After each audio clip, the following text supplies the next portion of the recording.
تمام باتیں امام الانبیاء، امام اعظم، قائد اعظم محمد کریم صلی اللہ علیہ وسلم کی سنا رہے. کہیں کوئی سننے والا یہ نہ کہے کہ آپ سختی کر رہے ہیں، آپ جذبات میں بول رہے ہیں، آپ تو ویسے ہی فتوے لگا رہے ہیں. میں نے یہ تمام مسئلے کسی مولوی کے فتوے سے نہیں سنائے، کسی شیخ کا فتویٰ ذکر نہیں کیا. یہاں پہ حدیث رسول ہے، حدیث محمد ہے صلی اللہ علیہ وسلم. اللہ کے نبی فرماتے ہیں جو عورت خوشبو لگائے اور پھر کسی قوم کے پاس سے گزرے، خوشبو لگائے پھر کسی قوم کے پاس سے گزرے اور اس کی خوشبو نہ محرم مردوں تک پہنچے، نہ محرم ناک اس عورت کی خوشبو کو سونگے.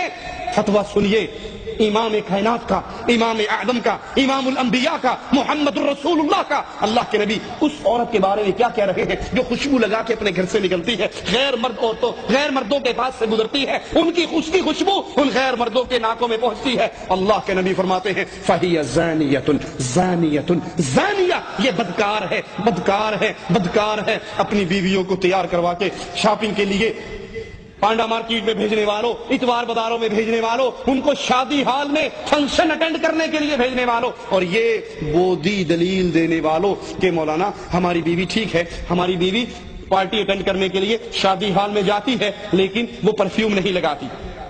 کیا وہ میک اپ کر کے نہیں جاتی؟ کیا فیس پاؤڈر اس کے چہرے پہ نہیں لگا ہوتا؟ آئی لائنر، لپ لائنر، آئی شیڈ، یہ تمام چیزیں وہ استعمال نہیں کرتی. اور کیا ان تمام چیزوں میں خوشبو نہیں ہے؟ خوشبو کا تو میدان ہے، باڈی پرفیوم الگ ہے، ہیئر پرفیوم الگ ہے، ایٹم جتنے ہیں میک اپ کے سارے خوشبوؤں میں بھرے ہوئے ہیں. اور تیری بیوی ہے، تو نمازی ہے، تو حاجی ہے، تو جہادی ہے، تو مجاہد ہے، تو داڑھی والا ہے، تو نیک ہے، تو صدقہ خیرات کرنے والا ہے، لیکن بیوی تیری چوڑیاں پہن کر، زیور پہن کر، میک اپ کر کے شادی ہال میں جا رہی ہے، غیر مردوں کے پاس سے گزرتی ہے. ارے گزرتی ہی کہاں ہے، شادی ہال کے اندر کھانا سرو کرنے والے غیر مرد ہیں، بیرے آ کر ان کے سامنے کھانا رکھتے ہیں. دیوس اپنی بیوی کو غیر مردوں کے سامنے چھوڑ دیتا ہے، وہ اس سے ڈیمانڈ کرتی ہے، وہ سالن ختم ہونے پہ ٹرے لا کے اس کے سامنے رکھتا ہے. محمد الرسول اللہ صلی اللہ علیہ وسلم فرماتے ہیں جو عورت خوشبو لگا کے گھر سے نکلتی ہے غیر محرم مردوں تک اس کی خوشبو پہنچتی ہے. فَهِيَ زَانِيَةٌ زَانِيَةٌ زانیہ، یہ بدکار ہے، بدکار ہے، بدکار ہے. اللہ کے لیے اپنے گھروں کو بدلو، اللہ کے لیے اپنی عورتوں کی اصلاح کرو. عورت کو خوشبو لگانا جائز ہے اپنے خامد کے لیے، وہ اپنے خامد کے لیے بنے، اس کا سارا زیور، اس کا سارا میک اپ، اس کے سارے بہترین کپڑے، اس کے بہترین لباس، اس سب چیزوں کا حقدار صرف اس کا خامد ہے.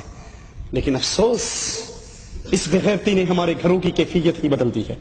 خامد کے لیے جب عورت گھر میں ہو، یہ بیچارہ تھکا ہارا ٹوٹا بھجا ہوا گھر آتا ہے، وہی وہ لہسن کی بو، چٹنی کی بو، ادرک کی بو، پیاز کی بو کچن کے اسی گندے مندے کپڑوں میں اس کے پاس آ جاتی ہے، جس کے لیے سب کچھ کرنا ہے.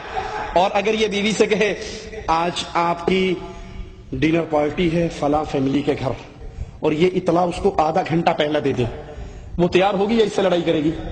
آدھے گھنٹے میں کیسے تیاری کر سکتی ہوں؟ آپ بھی کمال کرتے ہیں، مجھے کم از کم 1.5 گھنٹہ پہلے تو بتایا ہوتا.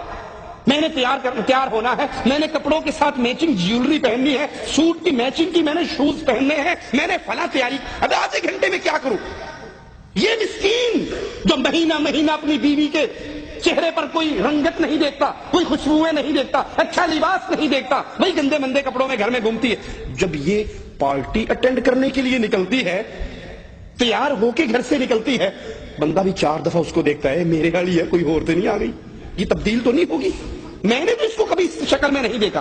ساری زینت، ساری خوشبوئیں، سارا میک اپ، ساری جیولری، سارے سیٹ اس کو تب یاد آتے ہیں جب جا کر عورتوں میں فخر کرنا ہو، جب عورتوں میں پیش ہونا ہو، جب عورتوں کے اندر اپنے آپ کو اونچا دکھانا ہو، جب ان کے لیے سب کچھ یاد آ جاتا ہے. اور خامد جو اس کی عزت ہے، خامد جو اس کی جنت ہے، خامد جو اس کی جہنم ہے، جس کی طرح سے جنت ملنے والی ہے یا جس کی نافرمانی سے جہنم ملنے والی ہے، اس مسکین کا کوئی حق نہیں ہے. رسول اللہ صلی اللہ علیہ وسلم فرماتے ہیں، مسند احمد میں ہے، اللہ کے نبی نے فرمایا جو عورت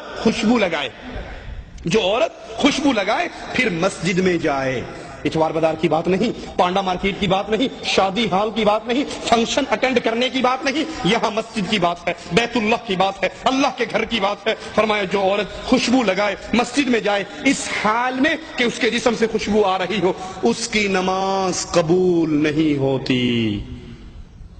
خوشبوئیں لگا کر غیروں کے گھروں میں جانے والیوں، خوشبو لگا کے شاپنگ کرنے والیوں، میک اپ کر کے شادی ہال میں جانے والیوں، محمد کریم کی بات زیدی کی بات نہیں، سید صاحب کی بات نہیں، شاہ صاحب کی بات نہیں، مولوی شیخ کی بات نہیں، امام الانبیاء کی بات ہے، جس کا تم نے کلمہ پڑھا ہے، جس کا تم کلمہ پڑھ کے اسلام کے دائرے میں داخل ہوئی ہو۔ محمد کریم فرما رہے ہیں جو عورت خوشبو لگا کے مسجد میں جاتی ہے نماز پڑھنے کے لیے، اس کی نماز اس وقت تک قبول نہیں ہوتی جب تک وہ غسل جنابت کی طرح غسل نہ کر لے۔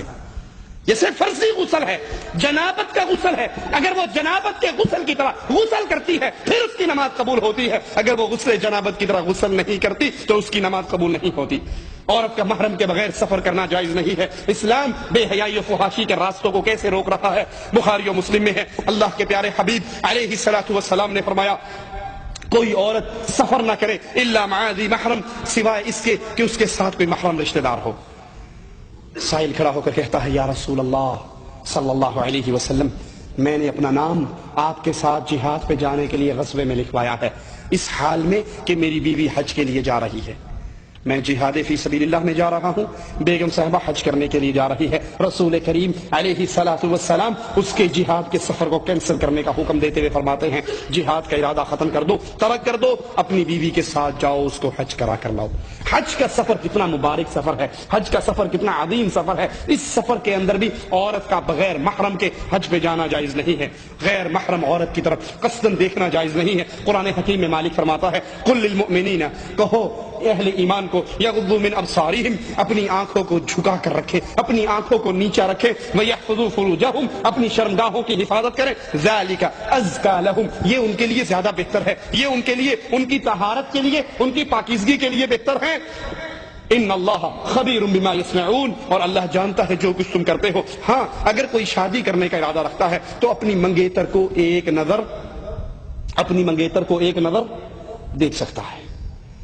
اللہ کے نبی علیہ الصلوۃ والسلام نے اپنے ایک صحابی سے کہا اس کی شادی کی خبر سن کر کہ تو اپنی منگیتر کو ایک نظر دیکھ لے، ایک نظر دیکھ لے، یہ تیرے لیے تمہاری آئندہ زندگی کے لیے زیادہ بہتر ہے۔ اور یہ دلیل ہے کہ چہرے کا پردہ کرنا ضروری ہے۔ ایک نظر دیکھنا دلیل ہے کہ چہرے کا پردہ ہے، شریعت چہرہ چھپانے کا حکم دیتی ہے۔ کیوں؟ اگر چہرہ کھلا ہوتا، اگر چہرہ ننگا ہوتا تو ایک نظر دیکھنے کا کیا مطلب؟ وہ تو کہیں بھی اس کو دیکھ سکتا ہے۔ جو منگیتر کو حکم دیا گیا جاؤ ایک نظر اس کو دیکھو، اس کا مطلب ہے مومنہ عورت کا چہرہ چھپا ہوا رہتا ہے، ڈھکا ہوا رہتا ہے، وہ صرف اپنے منگیتر کے لیے ایک لمحے کے لیے اپنے چہرے کو ننگا کر کے اپنے منگیتر کو چہرہ دکھا سکتی ہے۔ جس طرح عورتوں پر نظر ڈالنا غیر محرم نامحرم عورتوں پہ جائز نہیں، اسی طرح ان لڑکوں کی طرف دیکھنا جن کے چہرے پہ داڑھی مونچھ نہیں آئی، امرد بچے ہیں جن کے چہرے کے اوپر خوبصورتی اور معصومیت ہے، داڑھی اور مونچھ نہیں ہے، ان کی طرف دیکھنا بھی جائز نہیں ہے۔ یہاں یاد رکھیے ان صوفیاء کی بکواسات کو جنہوں نے لڑکوں کے ساتھ عشق و شوخی کرنا، عورتوں کے چہروں کو دیکھنا دین کا حصہ، عشق مجازی کو عشق خدائی کا حصہ سمجھتے ہیں۔ امداد اللہ مہاجر مکی علماء دیوبند کے بہت بڑے عالم ہیں، اپنی کتاب شمائم امدادیہ میں لکھتے ہیں کہ عورت کا نظارہ کرنا، عورت کو دیکھنا، عورت کے چہرے کی طرف دیکھنا حقیقت میں اللہ کو دیکھنا ہے۔ عورت مرد کا مظہر ہے، مرد اللہ کا مظہر ہے، لہذا عورت اللہ کی مظہر ہوئی تو عورت کو دیکھنا حق تعالیٰ کو دیکھنے کے برابر ہے۔ مشاہدہ کرنا چاہیے۔ اسلام اس بے حیائی اور فحاشی کے راستے میں رکاوٹ کھڑی کرتا ہے۔ مرد کی شرمگاہ نہ دیکھے، عورت کی شرمگاہ نہ دیکھے، مرد کی شرمگاہ نہ دیکھے، عورت کی شرمگاہ نہ دیکھے، مرد ننگے مرد کو نہ دیکھے، عورت ننگی عورت کو نہ دیکھے۔ یاد کر لیجئے اگر یہ بے حیائی کی کاموں کو، ان بے حیائی کے راستوں کو اپنے گھر سے آپ نہیں نکالتے، یہ گھر کے اندر رائج رہتے ہیں، تو پھر رسول اللہ صلی اللہ علیہ وسلم کی اس حدیث پہ غور کیجئے جو مسند احمد میں ہے، ابن عمر اس کو روایت کرتے ہیں، اللہ کے نبی نے فرمایا ثلاثۃ قد حرم اللہ علیہم الجنہ، تین وہ بدنصیب ہیں جن پہ اللہ کی جنت حرام ہے، مدمن الخمر، ہمیشہ شراب پینے والا، والعاق للوالدین، والدین کا نافرمان، والدیوث، اور بے غیرت دیوث، الذی یقر فی اہلہ الخبث، جو اپنے گھر والوں میں، اپنی بیوی بچوں میں بے حیائی کو دیکھتا ہے، اپنے گھر والوں میں بے غیرتی کے کام دیکھتا ہے اور پھر برداشت کر جاتا ہے۔ آپ نے اکثر دیکھا ہوگا بیٹا کیبل کے اوپر فلم دیکھ رہا ہے، بیٹے کے کمرے میں گندی تصویروں سے پورا کمرہ بھرا ہوا ہے، ڈش انٹینا اس نے لگایا ہوا ہے، گندے چینل وہ دیکھ رہا ہے، اور باپ مسجد کو جا رہا ہے، لمبی ساری داڑھی ہے، سینہ اس کا ڈھپا ہوا ہے داڑھی سے، اور وہ نماز پڑھ رہا ہے، قرآن پڑھ رہا ہے، بچہ فلمیں دیکھ رہا ہے، گانے سن رہا ہے، بے غیرتی کے کام کر رہا ہے۔ اب اس مولوی صاحب کو اس داڑھی والے کو، اس نمازی کو، اس حاجی کو اگر سمجھایا جائے تو جواب پتہ کیا ملتا ہے؟ اولاد جوان ہو گئی جی کی کر سکنے، ساڑی ماندی کتھے، ہماری نہیں مانتی، جوان ہو گئی بس۔ اب ہم کیا کر سکتے ہیں؟ جب یہ جوان نہیں ہوئی تھی تو نے اپنے گھر میں ڈش اینٹینا کیوں لگایا تھا؟ جب یہ چھوٹے سے بچے تھے تو وی سی آر گھر میں کیوں لے کر آیا تھا؟ جب یہ معصوم تھے تو نے بے حیائی کے سارے سامان ان کو لا کر کیوں دیے تھے؟ ان کی گندی تربیت کرنے میں تو اصل تیرا کردار ہے نا۔